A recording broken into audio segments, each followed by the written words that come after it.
Welcome to No, that's the best way to start right there. You just got to fire in. You just got to fire right in. All right. Welcome to Crosswalks. There it is. The very first episode. The very first one. Of Crosswalks. Yeah, this could go really great or really awful. Yeah. You know? It's a coin toss, really. Right. This is point zero. Yeah, so I had this idea Yeah. a couple months ago that we would do sort of a faith-based series that wasn't a sermon, wasn't songs, it wasn't, preaching. So much of that. So much a preaching. conversation. I think a lot of times when you go to church, you listen to a pastor, whatever. It doesn't feel like a real conversation sometimes, right? Mm-hmm. And so I wanted to do something where we could sit and talk about sort of where the intersection of faith and life happens, right? Yeah, and at each of those intersections. If we had a logo, that would be that would be pretty legit. Yeah, be underneath it. It would be really good. It's almost like we need a logo, too. We Probably should probably work on that. No, but like at that intersection, that's often where those things come together. You cross from one place to another. And, Sure. And so there was a point that we had, and we thought about absolutely. the name, that Crosswalks, and obviously thinking about that walk. Well, faith is a journey. So Yeah. your entire life. Wait a second, it's not a destination. No. It's not fire insurance. There's a lot of faith traditions. It's not a get out of hell free. No, it's not. It's none of those things. Okay, I got to ask you another question. Okay. Before you tell me more about it. Right. Where are we? Like, what is this place we're in? We are in my music room. Yeah. And so it doubles as something else. Doubles as my bar. Yeah. So I'm a bourbon collector, and you also dabble in the bourbons. I do. So yes, we are here with my bourbon collection in the background, and my guitars. We have a piano. My son has his guitar. So that's where we are, and we are drinking today. One of the finest bourbons that you probably can't find. Yeah. Right? I would imagine that people have a tough time finding it. Yes, Weller Special Reserve, the baby brother of the 12-year. And so it is the original wheated bourbon, so they say. So they say. It's really good. I don't know why it's got a screw top. That's the only thing that bothers me. Oh, it does? The Weller has a screw top. Well, no, I mean, I know that, but it does bother you. I didn't know that. It's like, it's so good. We don't care. We don't need to fancy it So up. here's to the first episode of this. This is the first episode. And until they pull cheers us off. Cheers to all you guys until we can't do this anymore. Until they pull us off of the internet. Whatever the internet web people say, you guys are done. That's right. Yeah. So, since we're talking about the walk, so to speak, I like to tell stories about my childhood, and how we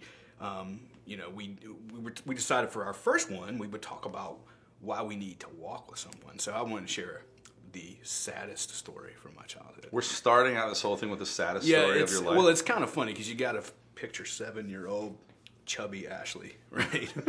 Right. How different is that from now? Not much different. No beard. Oh, the beard. No beard. I had my crew cut. My mom gave me a crew cut. That's how much she loved me when I was 7.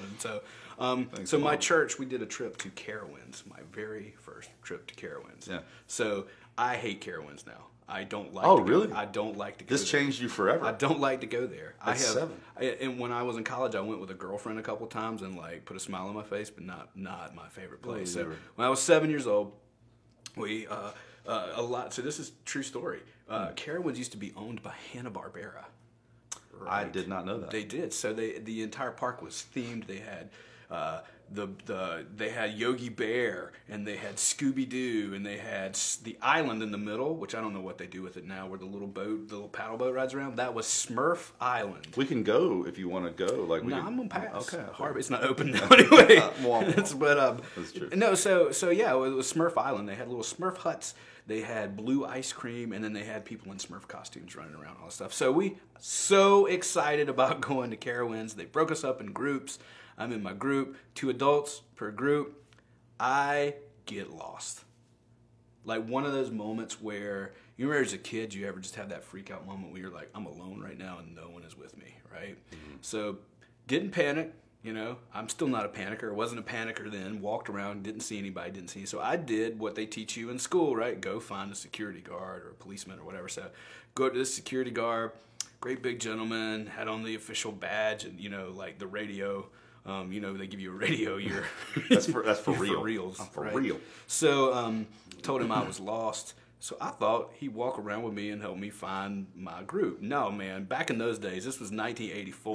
Okay, in 1984, they loaded you up on a golf cart, the lost children, right, and shipped you off to the office at Carowinds that was full of all the kids that weren't smart enough to stay with their group, right? So there were others. There were a bunch of other kids, and we're not talking cream of the crop kids here, right? We're talking like this is natural selection is being interrupted right here, right? So they got like tons of toys. They're all broken, you know, like Right. tons of broken toys and like a Like a nightmare. black and white TV. Not even showing Hanna-Barbera cartoons, right? Like some random, it might have even been like Donahue or something. It wasn't even like, Your kids. And I'm sitting there Me, and Phil. so I'm going, okay, at any moment now, someone's freaking out like I am, right? Someone's going to come look for me. Hour later, no security guard has radioed to the land of misfit children about someone being missing, right? And all these kids are just sitting there playing with their toys. I'm missing out on Carowinds, which is growing less and less great to me, right?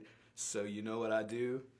Like, I sneak out of there, man. This place is not even locked down. Yeah. So I sneak out, and I walked around Carowinds for probably 2 hours until I found my group.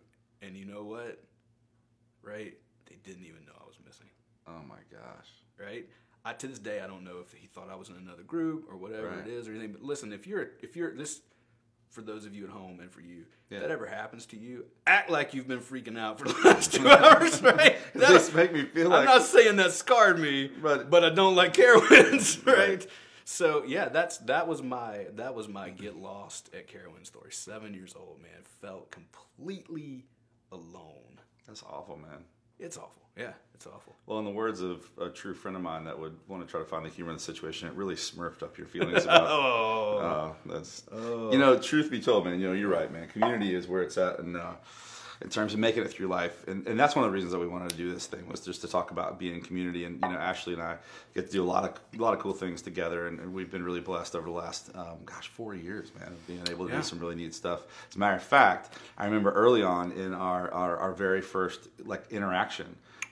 We were standing at one of the church campuses, and you would come by to get some music or something like that, and you were walking one way, and I was walking in, and I kind of said hello to each other, and you were nice to me, and I remember the fateful words you said to me. You said, "So that's really great, man, but I'm not going to get involved with that thing at all." And I think you've missed maybe 4 Sundays of worship ever. And dude, it's just awesome to have you in my community. And it makes me think a lot back when I was a counselor at camp. I was a camp counselor at a place called Luther Ridge over in just outside of Asheville and Arden. It's just a beautiful, wonderful place. And so devastated we can't have camp this year. I mean, it's just hard, but it's the right thing, and I completely understand. But when I was a camp counselor or an area director, I got to lead these hikes, and we would go on these hikes, and I would take kids up creek walks, or we'd go up different mountains, and every time we did, it was really important that that there were 2 things that happened. One is that I always appointed somebody as the sweeper, and basically their job was to stand in the very back of the line and make sure that nobody went behind them. So even if they were going to make it up the mountain last, like we just knew that was going to be the case. And yet I was at the very front of the line. This was also really important that I didn't let anybody go in front of me, and there were reasons for that. Obviously, with the sweeper, we didn't want anybody to get lost. We didn't want anybody to go off trail or feel like, especially somebody that was not great at climbing a mountain, Right. and they just felt like they weren't quick enough. But it was also important that people didn't go in front of me, because I didn't want, it wasn't about like some sort of ego, like I'm going to make it up the mountain first. Right, it was you more. knew the way, though. I knew the way, number one, and number two, I didn't want them to encounter anything alone.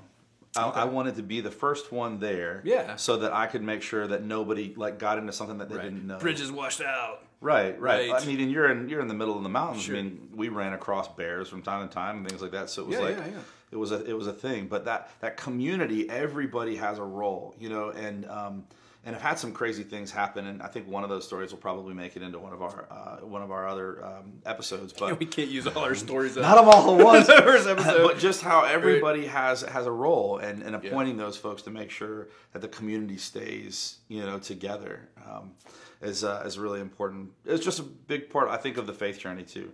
Yeah. What does it mean for you to have somebody that is out in front of you, that you're kind of following, walking behind, you're letting them cut through the path, and then you've got somebody that's also kind of holding you accountable and checking in on you. And so we do this Southman group, where we have a bunch of guys that actually check on one another and say, "How are you doing?" And the South Sisters do the same thing, and they may even be better because guys, we don't talk as much. No, we're like once a month. Hey, bro. Hey, you alive? You still alive? I just wondered. Hadn't heard from you in a couple of months, and they're checking on each other way more. And so we need to learn some stuff, man. But it's like too. When we were talking about doing this, it's when you're and you have kids, and you've got more kids. I have one kid. You have 5. I do. Yeah.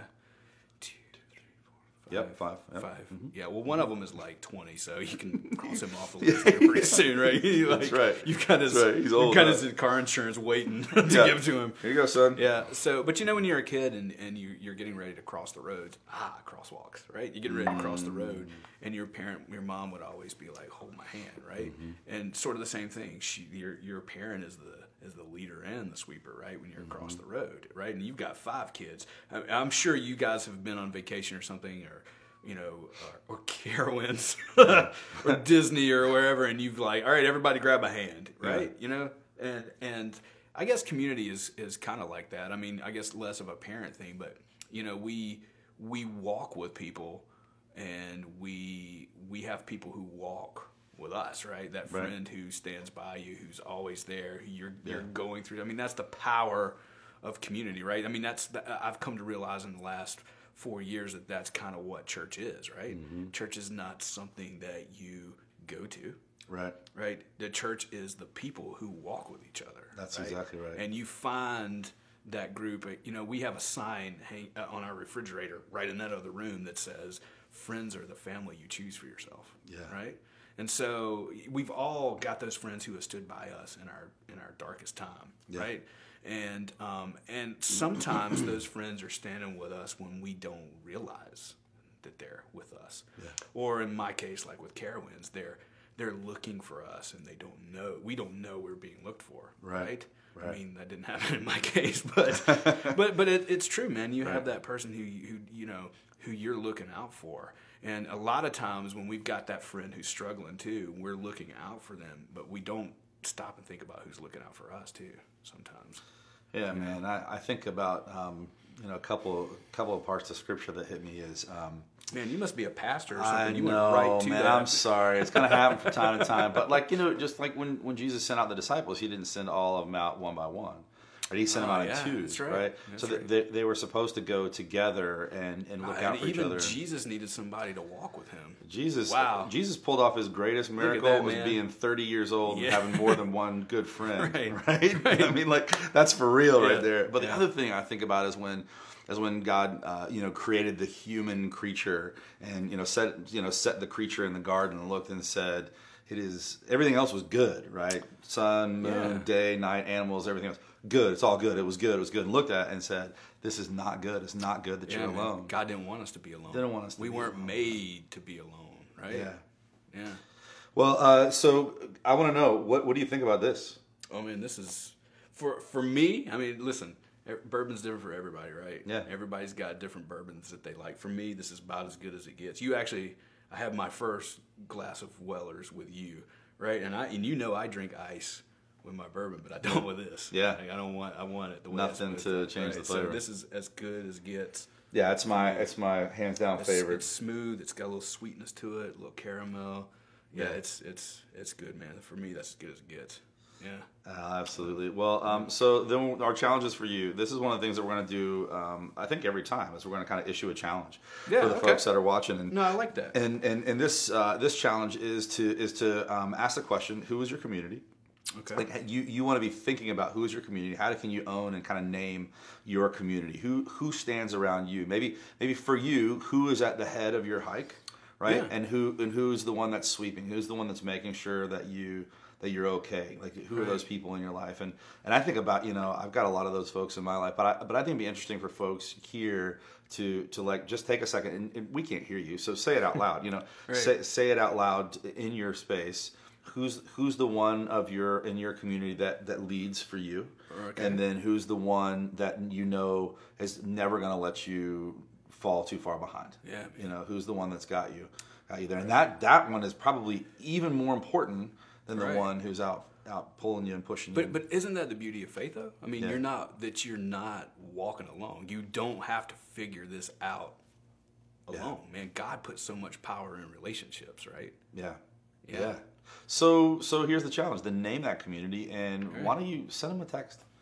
Yeah, send them a text right now. Just say, thanks for being in my life. Like, that's all you got. That's all you got to say. It's probably going to be thousands of texts going out. My phone is going off as we speak. I had no idea.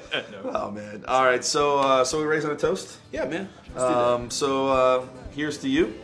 Yes, sir. Here's to community. To community and not walking alone. Right. Here's to walking. And we remember. Yep. That we walk together.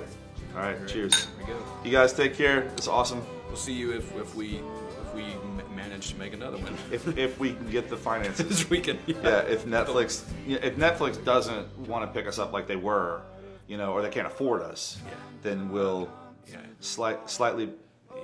Netflix isn't calling. They don't care. All right. See you guys. Come to the